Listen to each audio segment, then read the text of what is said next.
Tadjiha, c'est Bodaishan, j'espère que vous allez bien. Aujourd'hui, on se retrouve pour une vidéo 5 conseils et astuces pour bien préparer votre voyage à Taïwan et pas avoir de désagréments lorsque vous allez y arriver.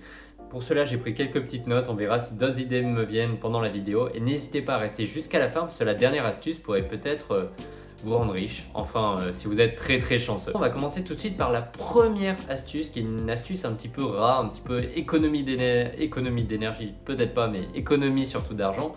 Si vous êtes étudiant ou célibataire, ça c'est la première solution, c'est vraiment de réserver en fait un capsule hôtel les premières nuits ou soit tout votre séjour si ça ne vous embête pas. Personnellement, ça m'embêterait un petit peu, mais si vraiment vous voulez économiser le plus d'argent possible et que ça vous dérange, et surtout, vous êtes dans une petite capsule, c'est en général, il y a la clim, normalement, et puis c'est assez confort, c'est mieux qu'un dortoir quand même, vous êtes plus à l'aise. Ou soit vous pouvez aller dans les manga cafés si par exemple vous avez oublié de, je sais pas, de louer un hôtel. Ça m'est déjà arrivé lorsque qu'il était Nouvel An en fait. Tous les hôtels étaient ultra chers parce que voilà, c'est un événement, c'est Nouvel An. Et du coup, avec ma copine, on s'est dit oh tranquille, on n'en a pas besoin. Finalement, on en avait un petit peu besoin et donc quand on est rentré, on est juste allé dans un manga café qui était déjà très compliqué à trouver parce que c'était tous plein. Et l'intérêt du manga café, c'est que c'est très peu cher, vous payez à l'heure. Soit vous avez accès à un seul bureau et donc là c'est le forfait le moins cher, vous avez un PC, vous pouvez boire et tout ça, bon ça c'est cool, boire illimité. Donc et vous passez votre nuit là, ça c'est vraiment la pire nuit mais au moins vous n'êtes pas dehors. Deuxième possibilité, vous êtes dans un petit local qui est ouvert en fait au-dessus, qui fait pas plus d'1,50 m de mémoire, mais au moins vous êtes dans une petite bulle, c'est déjà un petit peu mieux. Et enfin, next step, le meilleur truc dans un manga café, si vous êtes par exemple en couple, vous louez une petite pièce, c'est des pièces environ qui font la taille d'un lit king size, peut-être un peu plus grand, et en fait ça vous permet, vous avez deux PC et c'est très bien pour passer une nuit, c'est ce que j'avais fait justement. Vous jouez un peu au PC, vous regardez la télé, bof, vous faites ce que vous voulez, et c'est toujours une petite astuce sympa. Si vous avez un peu plus d'argent et que je sais pas, vous voulez aller à l'hôtel mais vous voyez que le prix des hôtels c'est quand même assez cher, je vous conseille d'aller dans un love hotel ou plus communément appelé motel à Taïwan. C'est en général un peu moins cher que les vrais hôtels pour la même qualité, à peu près en tout cas les mêmes services. Donc par exemple à Kaohsiung on avait payé environ 50 € la nuit et on avait eu un 85 mètres carrés, il y avait un jacuzzi, un super lit, bon et voilà c'était ultra grand. Et donc c'est toujours sympa et surtout ça vous permet d'économiser de l'argent. Donc après vous y allez avec un ami, voilà, vous faites ce que vous voulez. Un ami, une amie, c'est votre problème. Si vous voulez même y aller solo, je pense que vous pouvez. Mais en tout cas, c'est toujours un moyen d'économiser de l'argent quand vous voulez avoir un hôtel d'une qualité déjà un peu plus conséquente. Autre conseil, c'est un conseil un petit peu utile, j'ai envie de vous dire quand même, c'est l'internet à Taïwan. En général, les Taïwanais n'utilisent pas forcément de box internet, ils vont juste faire un partage de connexion avec leur SIM, parce que en général, ils ont 4G ou 5G illimité. Donc pour faire ça, vous avez plusieurs méthodes. La méthode que je vous conseille, que j'avais fait, si vous n'êtes pas trop pressé, c'est vous arrivez à l'aéroport, il y a plein d'endroits pour prendre une carte SIM, je vous mettrai les forfaits quelque part à peu près. Vous prenez le plus de temps possible parce que ça vous permet de réduire le prix à la journée et vous allez avoir un forfait 4G limité. Par contre, si vous voulez passer des appels, ça va être payant. C'est pour ça qu'en général, les Taïwanais ne passent pas d'appels. On fait tout par Line, qui sera l'un des autres conseils pour plus tard. En parlant de ça, vous allez sûrement passer par une escale en Chine pour aller à Taïwan. Si par exemple vous voulez économiser de l'argent, c'est ce que j'avais fait, c'est ce que beaucoup de personnes font. Et là par contre, internet ou pas, vous n'aurez pas de Google, vous n'aurez pas de WhatsApp, vous n'aurez pas d'Instagram. Ça, c'est un peu la galère si vous voulez contacter quelqu'un à l'arrivée ou soit contacter juste votre famille pour vous dire que vous êtes bien arrivé en Chine. Donc pour cela, je vous conseille de préparer un VPN avant de partir.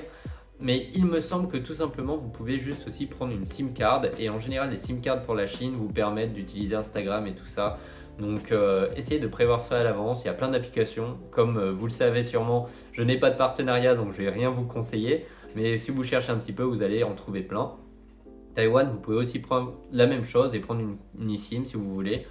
C'est pas forcément ce que j'avais fait, mais si vous voulez le faire, c'est tout à fait possible. Conseil maintenant un petit peu plus confort. Comme vous le savez, Taïwan, c'est une île tropicale et il fait très chaud et très humide. Et comment se préparer à ça? Alors, il y a plusieurs méthodes. Déjà, pour se préparer à la pluie et au vent, si vous êtes plus du côté de Hsinchu, je vous conseille d'avoir un kawaii, un imperméable. C'est vraiment primordial, j'ai envie de vous dire, surtout l'hiver et tout ça où il commence quand même à faire un peu plus frais. Pouvoir vous protéger de la pluie, c'est vraiment important. Par contre, lorsqu'il fait chaud, là je vous conseille d'avoir des habits qui vous préparent justement à pouvoir transpirer assez facilement et pas avoir le plus chaud possible. Donc pour ça, essayez de prendre des textiles qui sont adaptés. Je vous conseille de prendre du lin ou du coton léger et d'essayer d'éviter le polyester et le nylon. De ce que j'avais vu sur internet, faites vos vérifications de mon côté. Mais de ce que j'avais vu, c'est vraiment, voilà quoi, évitez surtout le polyester parce que ça prend mal la chaleur et vous allez vraiment mourir de chaud, surtout à Taïwan. Le prochain conseil, les gars, c'est vraiment, je pense, sûrement l'un des plus importants, c'est les cartes bancaires. Alors, je sais qu'on vous le rabâche sûrement sur d'autres vidéos pour partir autre part, mais à Taïwan, vraiment, avoir 2 cartes, je pense que c'est quasiment primordial. Si possible, une Visa, une Mastercard, c'est vraiment le mieux. Pourquoi? Parce que déjà, vous allez pouvoir faire des retraits et le cash à Taïwan, c'est très important, que ça soit pour payer votre logement. Si par exemple vous prenez un logement dans votre campus, si vous êtes un étudiant, en général, il faut payer par semestre et c'est par cash. Donc vous avez intérêt de pouvoir retirer du cash assez facilement. Et même juste pour simplement pour payer en général, c'est bien d'avoir du cash à Taïwan. L'une des solutions pour ça, du coup, c'est d'avoir des cartes et surtout de faire vos retraits au 7-Eleven. Vraiment, le 7-Eleven, il me semble que c'est le meilleur endroit pour faire vos retraits. Pour quelle raison? Tout simplement parce que c'est ouvert 24 heures sur 24 et il me semble que c'est le seul endroit où vous avez juste 100 NTD de frais. 100 NTD, ça équivaut entre 2 et 3 euros. Et voilà, c'est un prix fixe indépendamment du retrait que vous allez faire. Donc retirez vraiment des grosses sommes et comme ça vous avez juste 100 NTD de frais et c'est vraiment, ça c'est super. Alors que de mémoire Family Mart, c'est un pourcentage si je ne me trompe pas. L'autre intérêt d'avoir 2 cartes, c'est que par exemple lorsque j'étais à Taïwan et plus précisément à NYCU, il m'arrivait, je ne sais pas pourquoi, que l'une de mes cartes ne passe pas. Il y a une de mes cartes qui n'est jamais passée sur le campus alors qu'elle passait partout dans les autres endroits. Et donc là, si vous n'avez pas 2 cartes, vous êtes vraiment dans une merde pas possible. Donc essayez de prévoir 2 cartes si possible. Personnellement, j'étais parti avec une Revolut et avec une Boursorama Bank. Ça m'a bien aidé. Après, il y a plein d'autres cartes. Vous avez du N26, vous avez du Fortuneo, etc. Vous regardez ce qui est le mieux. Si possible, prenez une carte qui ne vous demande pas de frais, qui ne prend pas de frais dès le départ. Et comme ça, vous allez juste avoir les frais du retrait à Taïwan qui sont de 100 NTD si vous le faites au 7-Eleven. Et ça, vraiment, les gars, je pense que c'est le conseil le plus important à Taïwan. C'est vraiment de faire attention à avoir 2 cartes bancaires. En parlant de cartes, les gars, est-ce que vous connaissez l'EasyCard ou la YoYo Card? C'est une petite carte comme ça que vous allez pouvoir récupérer dans quasiment tous les métros. En général, votre première EasyCard est celle que vous avez gardée, sauf si vous la perdez. Vous allez la récupérer à l'aéroport dans le métro pour aller vers Taipei, parce que c'est la première fois que vous allez en avoir besoin. En effet, vous allez l'utiliser dans les transports en commun. C'est vraiment, en général, dans les transports en commun, vous pouvez utiliser du cash, mais tout le monde va utiliser sa carte YoYo Card, ou soit vous allez pouvoir l'utiliser dans les convenience stores. Vous allez aussi pouvoir en récupérer une si vous êtes étudiant à Taïwan en tant que carte d'étudiant, parce que votre carte d'étudiant fait office d'EasyCard. C'est toujours bon à savoir. Comment vous mettez de l'argent dessus? C'est très simple. Vous allez juste voir dans un convenience store avec votre cash et avec votre carte. Vous la donnez à la personne qui est présente, elle va vous mettre le cash dessus. Ou soit vous allez dans un métro, il y a des machines faites pour, vous faites la même chose, vous rentrez votre cash, vous mettez votre carte et vous avez votre argent dessus.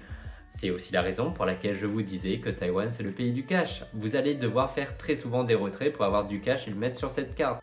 Donc si vous avez déjà dépassé votre plafond de retrait par mois, ça va être très embêtant parce que comment vous allez pouvoir mettre de l'argent sur votre YoYo Card et du coup pouvoir utiliser les transports en commun. Donc c'est pour ça vraiment, si possible, essayez d'avoir 2 cartes bancaires comme je vous le conseillais. L'autre intérêt de la YoYo Card, c'est que vous allez pouvoir l'utiliser sur l'application YouBike. L'application YouBike, je vous conseille de la télécharger dès que vous êtes à Taïwan, possible même avant si c'est possible. Vous rentrez, après si vous la téléchargez avant, c'est pas très intéressant, parce que vous devez rentrer votre carte, votre YoYo Card, le code de votre YoYo Card et votre passeport de mémoire, plus d'autres informations. Celle-ci vous permet de voir les vélos disponibles sur tout le territoire, leur batterie, où est-ce qu'ils sont, etc.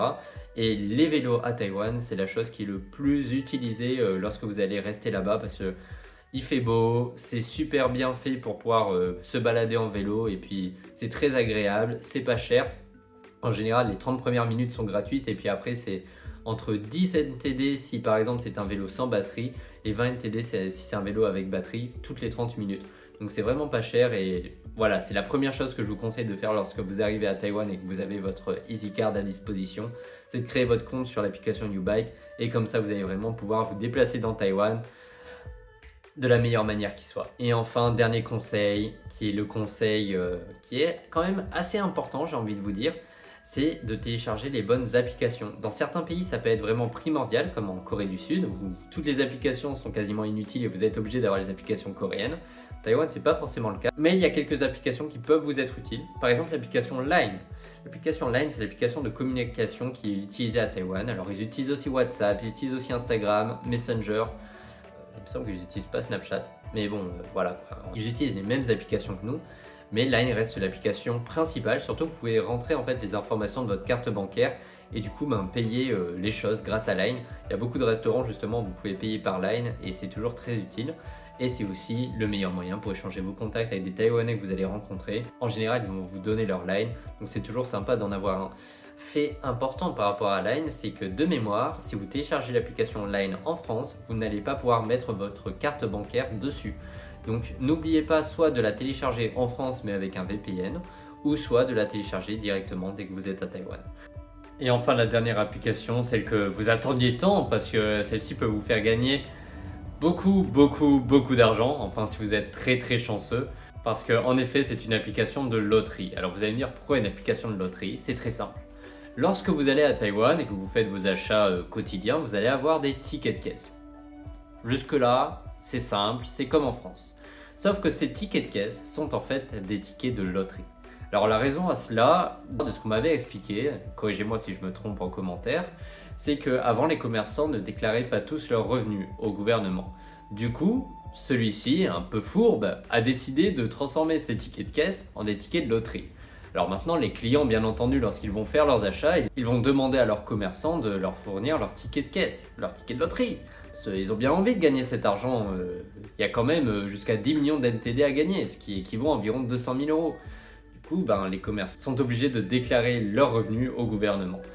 Donc, pour expliquer un peu plus comment vous allez pouvoir espérer gagner cet argent, plusieurs méthodes s'offrent à vous. Alors ça, vous récupérez tous les tickets de caisse et puis vous les gardez pendant 2 mois parce que la loterie se fait tous les 2 mois. Et puis à la fin, vous vérifiez par vous-même si vous avez gagné ou non. La meilleure idée, ça reste quand même de télécharger une des applications disponibles, de faire soit scanner votre QR code ou votre code barre lorsque vous achetez quelque chose par le commerçant, par le vendeur, ou soit de récupérer les tickets de caisse, de les scanner avec l'application et puis après ils seront aussi sur l'application. Et une fois tous les 2 mois, le tirage au sort va être fait et vous allez voir si l'un de vos numéros a été choisi et si vous avez gagné quelque chose. En général, vous n'allez rien gagner. Mais si vous êtes un petit peu chanceux, vraiment un tout petit peu, vous allez pouvoir gagner des petits lots. 200 NTD, 500 NTD, 1000 NTD. Personnellement, j'ai gagné une fois 200 NTD, ce qui équivaut à 5-6 euros. C'est toujours ça de prix et ça fait plaisir. Par contre, si vous êtes très chanceux, et à ce moment-là, n'oubliez pas qu'il vous a rappelé de télécharger cette application. Un petit virement, vous m'invitez à manger, ou toute autre compensation financière me fera plaisir. Car en effet, vous pouvez gagner 200 000 NTD, 2 millions de NTD, voire 10 millions d'NTD. Et alors là les gars, j'espère que vous serez extrêmement reconnaissants d'avoir vu cette vidéo aujourd'hui. J'espère que celle-ci vous aura plu. Si vous avez d'autres conseils, n'hésitez pas à les mettre dans les commentaires, ça pourra sûrement aider quelqu'un. N'hésitez pas à laisser un petit like, à vous abonner, ça me fera toujours plaisir. Et puis on se voit pour la prochaine vidéo. Salut les gars!